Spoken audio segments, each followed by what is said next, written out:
In the fight against COVID, there's a chance that we may be turning a corner. Every COVID number that's of major concern is falling and falling fast. As you can see from this graphic on your screen, the number of cases, fatalities, and hospitalizations are all trending down right now. And the number that we want to see rise, the number of people being inoculated, that's going up. More than 70 million Americans have now received at least one shot. 38 million are fully vaccinated. And we're now averaging nearly 2.5 million shots being given out every single day. But it's not over yet, and many people are cutting loose, hitting the road and failing to take the proper precautions. Health officials are concerned that a hike in spring break travel could lead to another COVID surge across the country. On Friday, more than 1.3 million people were screened at U.S. airports. That's the most since the start of the pandemic. TSA screening an average of more than 1 million people a day so far this month. This despite warnings from the CDC that we are still not in the clear. These scenes in some parts of the country alarming health officials from Texas to Florida and Georgia, where over the weekend thousands gathered in Savannah to celebrate St. Patrick's Day. We're here to have a good time, not a long time. Large groups, little social distancing, few masks in sight. And this was the scene in Dallas on Saturday, the first weekend since Texas lifted its statewide mask mandate and allowed businesses to reopen at 100% capacity. But the lifting of the mask mandate also leading to tense confrontations. Businesses are allowed to require masks, but this woman refusing to wear one inside a Bank of America in Galveston. Relax. I'm totally relaxed. No, you are not relaxed. Not relaxed at all. Right here, people. No, it is not. No, it's not. Wow, what a bunch of sheep. Meanwhile, vaccination rates are on the rise, but health officials are still urging people not to let their guards down.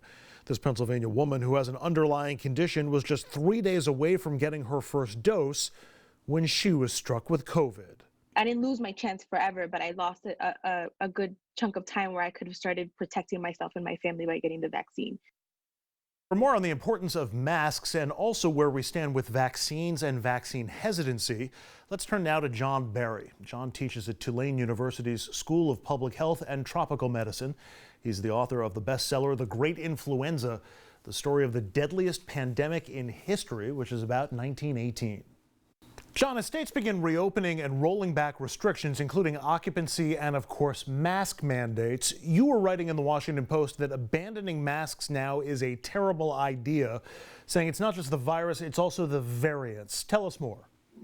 Well, if you go back to 1918, there was a first wave that was extremely mild. Give you one statistic, 40,000 French soldiers were sick enough to be hospitalized. Fewer than 100 died, and that was without modern medicine. Then that first wave was also not very transmissible. When the virus mutated, you got a second wave that was both very, very lethal, killing tens of millions of people, and also much more transmissible. So as it became more transmissible, it also became more lethal. Now, there are limits to how far SARS-CoV-2 can mutate. You know, nobody's talking about it killing 100 million people, but it is becoming more dangerous. There was just last week, there was a story in British Medical Journal, an article, scientific article, that said it was 64% more lethal than the virus it replaced. That particular variant, the UK variant, is spreading in the United States very rapidly. And also just today there was an article that said that it is simultaneously the same variant has developed the same mutation that we're seeing in South Africa, which also makes it somewhat resistant to the vaccine. Every time the virus infects somebody, it has another chance to mutate. So it's just like rolling the dice. You want to cut down those odds. You know, the odds against rolling snake eyes are heavily in your favor if you roll the dice once. There's only a less than 3% chance of rolling snake eyes. If you roll the dice 100 million times, you're still going to get several million instances where you come up snake eyes. So we want to limit the opportunity for the virus to mutate. And wearing masks, it's cost-free. It doesn't have any economic impact whatsoever. The other possibilities to decrease transmission are going into lockdown and things like that. Nobody wants to do that. That comes with a lot of costs. But masks, they do nothing except stop transmission. They don't hurt anybody. So I think that is something that definitely should continue. We've been hearing for some time how the vaccine is sort of a race against time to see whether it can be widespread enough until the variants start creeping in. I'm just curious, in general layman's terms, how does that work with the vaccine and the variants? Do the current vaccines provide protection against the variants? And as the variants change, do the vaccines, will they provide additional protection? Is it like a first coat of paint and then you'll need a second vaccine to guard against these variants? How does that work in general terms? That's an interesting analogy I haven't heard before. Number one, the variants that we've seen so far, the vaccines still protect against. My concern is the variants that we haven't seen. The race that you described is exactly what I was talking about earlier. You want to cut off the opportunity for the virus to mutate, and you do that by protecting people. As of right now, the variants that we have seen, the vaccines are still pretty effective against. They are less effective maybe against the South African variant, but they're still pretty effective. The concern, of course, is another virus that gets closer to escape from the vaccine. There are sort of two parts of the immune system, a vast oversimplification. One is the antibodies, which bind to the virus itself and prevent transmission. That is the one that seems problematic a little bit. But the other part of the immune system are called your T cells, and they attack your own cells after they become infected with the virus. The T cell response still looks very good with all the vaccines. The antibody response is somewhat effective. So there's clearly value in getting people vaccinated, whether it just helps stop the spread or it gives protection against the variants before they get here. We do have vaccine hesitancy, as you know. CBS just did a poll asking people why they were afraid to get the vaccine, of people who said that they were concerned about it. The number one answer is that it was untested. They want to wait and see. The number two answer is that they're worried about the side effects. That feels like pretty good news to me, in that those people can be convinced. Groups number 3 and 4 are more difficult, people who don't trust government or trust the drug makers. In your mind, how do we build trust among all these groups? I don't know if a PSA campaign is going to be enough to get us there. Well, the most effective messaging comes from people that someone knows and trusts. So that could be different in every community, really. It could be a sports figure. It could be a minister. It could be a personal physician. That's the way you really convince someone, somebody that they know, somebody that they trust. Sometimes it could be a celebrity, but very often it is someone more boots on the ground type person.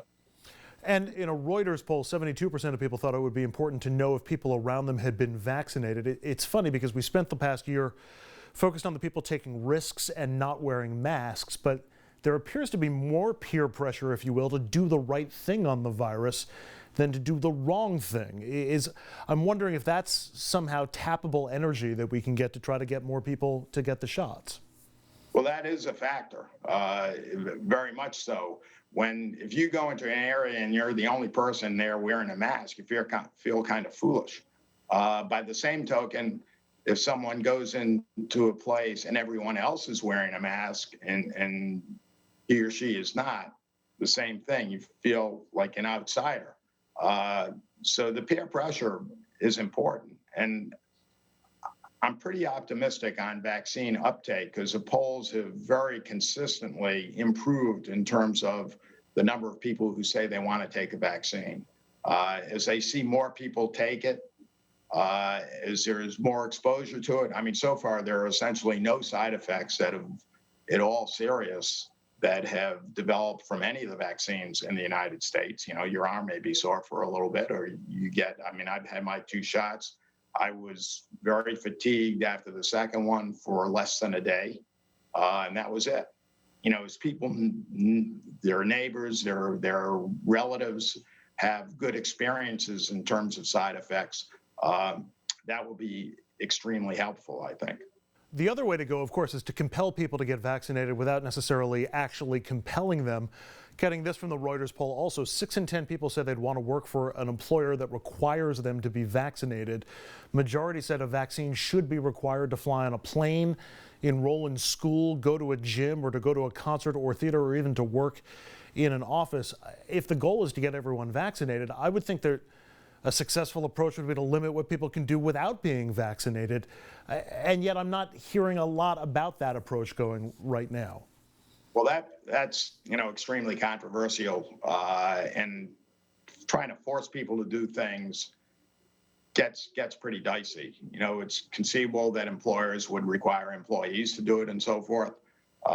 Israel is experimenting with a system where the vaccinated can move freely about. People who are not vaccinated are prohibited from doing certain things. Every private business, whether it's a gym or a restaurant, could require proof of vaccination. But I think as a national policy, there would probably be too much opposition to that. That would probably be government overreach. For each, again, individual business, that would be up to the person in charge. Finally, John, you've been looking back at past pandemics. You and the rest of us are living through this current one. President Biden has said all American adults should be able to sign up for a vaccine by May 1, thinks a more normal July 4th may be possible. I'm curious for your impression, as we get into June, do you think the national storyline is going to be about the U.S. beginning to approach herd immunity? Or do you think the storyline in June will be we need more people to be vaccinated as we continue to deal with spikes and trouble spots? Well, unfortunately, right now, the boss is still the virus. It really depends on the spread of the variants and how much they mutate. So it's very dicey to predict. I think in June, it'll probably still be pushing vaccines to get to herd immunity. I hope so, because the alternative would mean that a very, very difficult variant has emerged. Obviously, I hope that doesn't happen. I hope that the precedent that we've got from 1918 does not occur.